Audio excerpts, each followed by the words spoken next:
मैं संदीप जैन आपके सामने एक बार फिर से उपस्थित हूं एक नए वीडियो लेक्चर के साथ में। जैसा कि आप देख रहे हो लिटरेचर का सीजन चल रहा है और लिटरेचर का ही वीडियो भी चल रहा है हमारे सामने।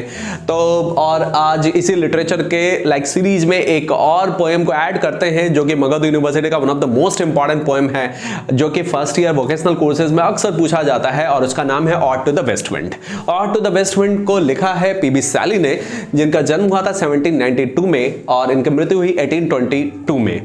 सिर्फ 40 इयर्स का जीवन था इनका, लेकिन ये 40 साल जो है इन्होंने अपने जीवन के सबसे ही बहुमूल्य रूप से जिए हैं और काफी प्रॉफिटेबल लाइफ को जिया है। हम लोग देखते हैं 40 साल में लोग सक्सेस तक नहीं कर पाते और इन्होंने 40 साल में ही बहुत कुछ दे करके इंग्लिश लिटरेचर को चले गए। नाउ ये एक finest lyric and epic poet है इन इंग्लिश लिटरेचर, इनको कहा जाता है, sorry, best known for classical poems. ये क्लासिक पोएम्स लिखते थे, मतलब ये कि इनके पोएम्स में एक बहुत ही गंभीरता थी, इनके पोएम में एक तड़प था, एक क्राई था, चाहे वो फ्रीडम के लिए हो, चाहे वो इस जीवन को एंजॉय करने के लिए हो, तो और या फिर एक मैसेज देने के लिए हो, तो काफ़ी अच्छा ये लिखा करते थे।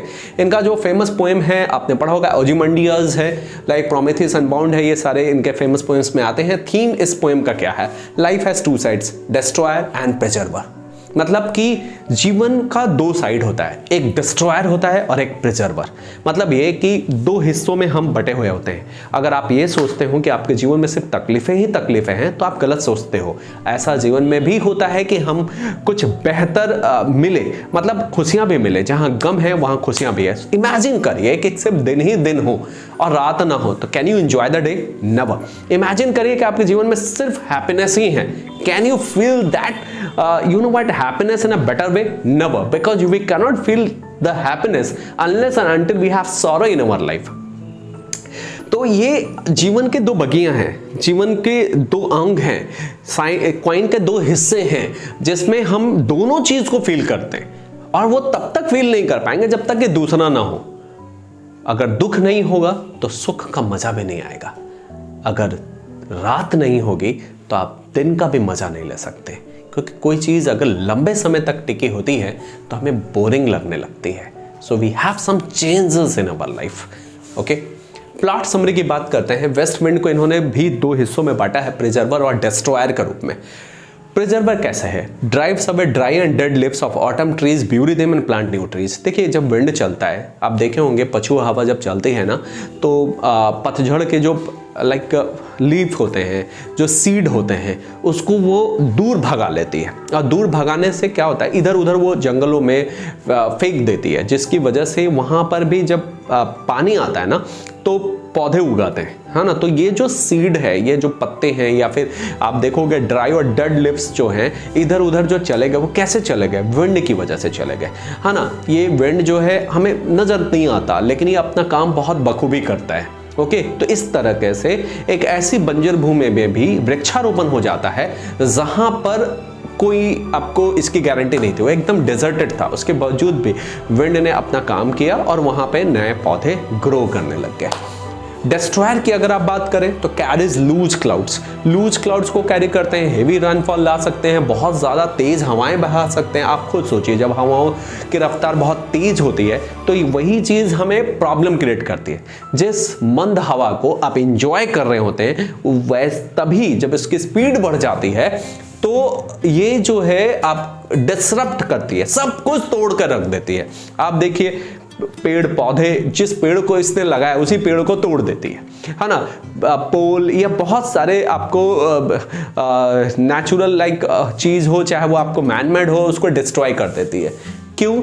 क्योंकि वो हवाओं का जो रौद्र रूप है वो सामने आता है। तो हवा जब मंद मंद चलती है तो जितना हमें अच्छा फीलिंग देती है उतना ही बुरा फीलिंग देती है जब इसकी स्पीड बढ़ जाती है।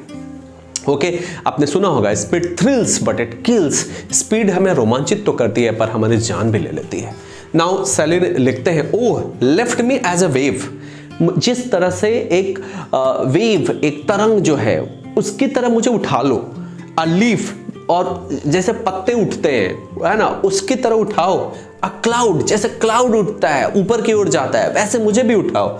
I fall upon the thorns of life, जीवन के कांटों में मैं गिर चुका हूं। आई ब्लीड, और मेरा जो शरीर है वो रक्त रंजित हो चुका है। मतलब ये कि जीवन में इतने सारे परेशानी है, उसमें वो फंस चुका है। वो नहीं फंसा, बल्कि ये एक मैसेज है कि हम सब उसमें फंस चुके हैं। ये जीवन में इतनी सारी कठिनाइयां आती है, किसी को कोई प्रॉब्लम है, किसी को कुछ प्रॉब्लम है। We all have like problems in our life, है ना। किसी को उसका प्यार नहीं मिल रहा है, किसी को नौकरी नहीं मिल रही है, किसी का घर नहीं बन रहा है, बहुत सारे प्रॉब्लम्स है ना। लेकिन अब इससे वो बहुत अपने आप को कोड़ रहा है वो, और वो चाहता है कि वो उससे बाहर निकले, है ना। वो वैसे ही उठ जाए, जिस तरह से हवा चलती है तो पत्ते उठ जाते हैं, जिस तरह से हवाएं चलती हैं तो बादल उड़ जाता है, जिस तरह हवाएं चलती हैं तो तरंग उठ जाते हैं। वैसे ही चाहता है कि वो भी उठ जाए, इस जीवन से बाहर निकले, इस कांटों से उसका शरीर जो है वो खून खंजित हो चुका है, उससे वो बाहर आ जाए। नाउ एक इंपॉर्टेंट मैसेज जो इस पोएम में है वो ये है कि if winter comes can spring be far behind.